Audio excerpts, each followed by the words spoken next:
تاریک من به کجا درم؟ مثل قبیله هابیل شیطان شبم، مثل سایه های باکره و زمین پر شهر، خط میندازه با پنجه هاش به دیوار شهرم. خدا خوابی دنیا تاریک من به کجا درم؟ مثل قبیله هابیل من از تو سکتر، سایه های باکره و زمین پر شهر، خط میندازه با پنجه هاش به دیوار شهرم. دستانهای زمین خیلی وقت شده خشک و مسموم، شود او از حد گذشت در سالهای دور از بارون، بوی گندم تهبویی از جوهر تلخ شد التماسم قافیه واژه من.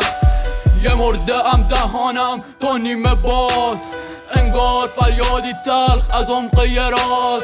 گهواره هم بر روی دست پرچمی سرخ اهتزاز، 3 تا 6 و چپی نوشت تا که یه روز بشه 1000. آکت افغان جفت گرفت با تیکه های شعر من، همه رازها رو نهان کردم در 4 قده آن پیرزن. به دور از ماه درو رها در گرداب خون که ستاره رو میکش درست قبل از بانگ خروس. سیاهی طلوع کرده ولی تو به نور برو، یه روزنه تو آینه خیره شده رو به رو. مادرم منو کشتن گریه نکن، بپوش لباس قرمز گلگلیتا.